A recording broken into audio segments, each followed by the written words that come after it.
Nós vamos conversar agora com o advogado Paulo Arthur para entender como funciona a contratação de transporte escolar em uma cidade. Muito bom dia, Paulo, bem-vindo, novamente aqui ao Jornal da Cidade. Como é que uma cidade escolhe qual empresa vai transportar os estudantes? Bom dia, Rodrigo. Bom dia, ouvintes da Rádio Cidade. É importante a gente esclarecer primeiro que o transporte escolar ele é um direito do estudante.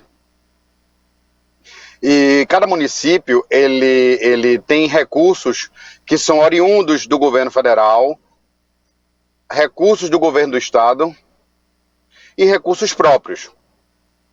Então, o município ele pode, para prestar esse tipo de serviço aos estudantes, se valer de uma frota própria de transporte escolar, utilizar um sistema de transporte público que já existe e terceirizar através da realização de licitação. Advogado, e como que é isso funciona? que houve em Caruaru. Houve uma licitação para isso. Perfeito. E como funciona uma licitação para esse caso?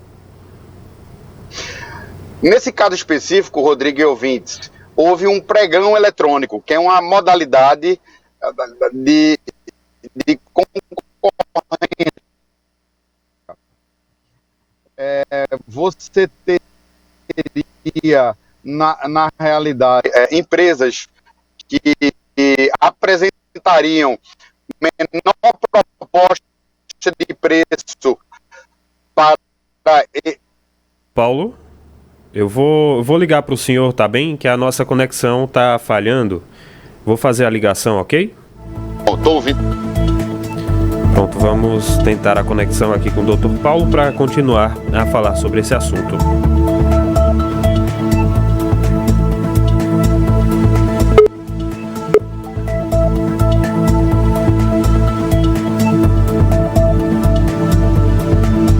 Alô, Dr. Paulo?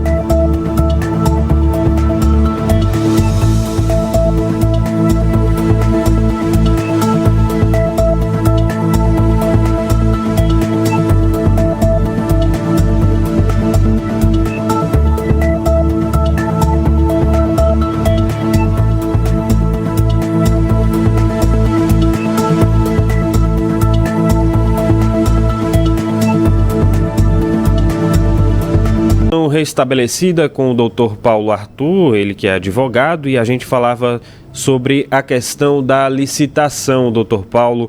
Como é que funciona? Mais uma vez, bom dia, Rodrigo, ouvintes da Rádio Cidade.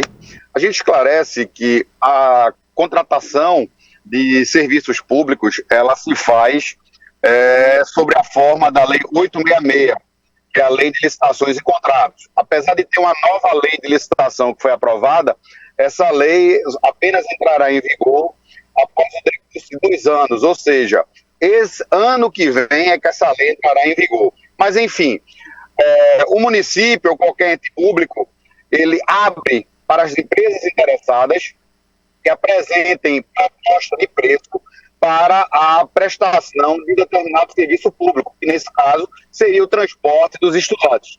Então, a modalidade, nesse caso específico, é de um pregão eletrônico, onde primeiro se apresenta uma proposta de preço, o menor preço para a prestação de serviço, ele vai ser o vencedor, e em seguida a verificação se a empresa atende os requisitos para contratar com o setor público, ou seja, regularidade fiscal, capacidade de execução daquele objeto do contrato, e mesmo assim, essa empresa, após ser contratada pela administração pública, ela deve ser fiscalizada, não só pela administração pública, como no âmbito municipal, pelos vereadores da cidade, pela cidade, ou seja, pelos cidadãos devem fiscalizar, como houve a fiscalização aí de várias mães, vários pais de aluno, verificando que o serviço não estaria sendo prestado com qualidade. E ainda, esse serviço, ele acha-se sujeito à fiscalização do Tribunal de Contas do Estado,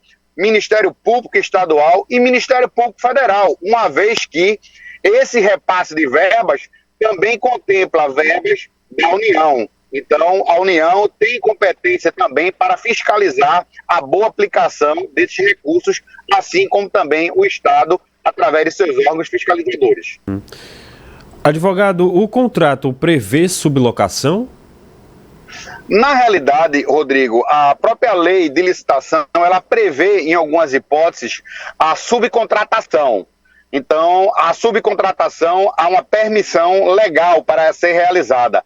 Nesse caso específico dessa licitação do transporte estudantil, houve a previsibilidade de subcontratar. Mas o detalhe que chama a atenção é que essa subcontratação, a empresa que seria subcontratada, ela não precisaria ter a mesma capacidade técnica da empresa que foi contratada principal. Coloca justamente as situações como essa que nós visualizamos, que a empresa que ganhou a licitação por ter melhor preço, por ter capacidade técnica, assim atestado pelo poder público municipal, ela subcontratou empresas que geraram aí esses incidentes logo nesses primeiros dias de início do ano letivo. O advogado, chegou uma nota aqui, né, da prefeitura, olha só. A Secretaria de Administração de Caruaru informa que a licitação para transporte escolar cumpriu todos os trâmites legais e que, conforme a legislação, todas as informações são públicas e são disponíveis para o cidadão e a imprensa também, além do portal da transparência. Queria que o senhor avaliasse, né, essa nota. Na realidade, isso é o que está na lei de licitações. Então, as contratações elas se dão de forma pública. Um dos aspectos inerentes à administração pública é a publicidade dos seus atos. Isso está no caput do artigo 37 da Constituição Federal, como um dos requisitos dos atos administrativos, e o contrato de licitação ele é um ato administrativo. A questão que a gente pode se distanciar enquanto cidadãos, entendeu? Como fiscais da boa prestação do serviço público, é que o fato de ter ocorrido um processo licitatório e ter havido a contratação, que a empresa ela não se sujeita à fiscalização, Rodrigo e ouvintes.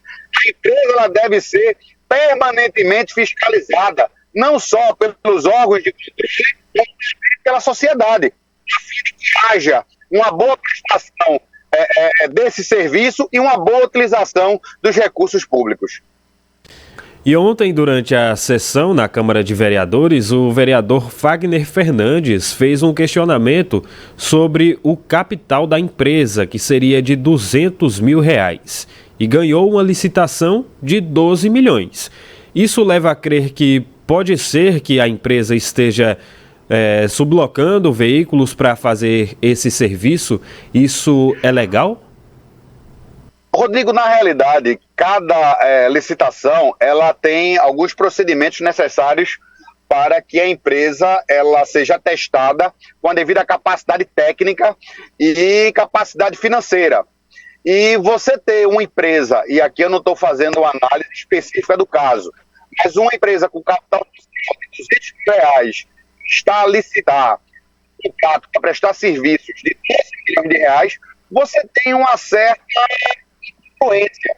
Ou seja, será que essa empresa teria realmente condições de cumprir com aquilo que lhe fora proposto em termos de licitação? Será que ela teria condições de prestar o serviço de transporte de estudantes com segurança, com veículos adequados? Ela teria condições de chegar a uma licitação? É isso que cabe não só aos vereadores, mas aos órgãos de controle ter acesso a não só essas informações de caráter formal, mas na prática, o que está acontecendo com essa importante contratação de contribuintes em Caruaru. Ok, Paulo Arthur Monteiro, advogado, muito obrigado pela participação aqui no Jornal da Cidade, né, pelos esclarecimentos, né, acerca sobre esse assunto. Muito obrigado e seja bem-vindo, né, a uma próxima oportunidade. Um bom dia, Rodrigo, ouvintes. Eu que agradeço a oportunidade de sempre estar esclarecendo, desmistificando aquilo que é complexo de forma acessível aos seus ouvintes. Perfeito. São 7 horas e 46 minutos agora. A gente faz uma nova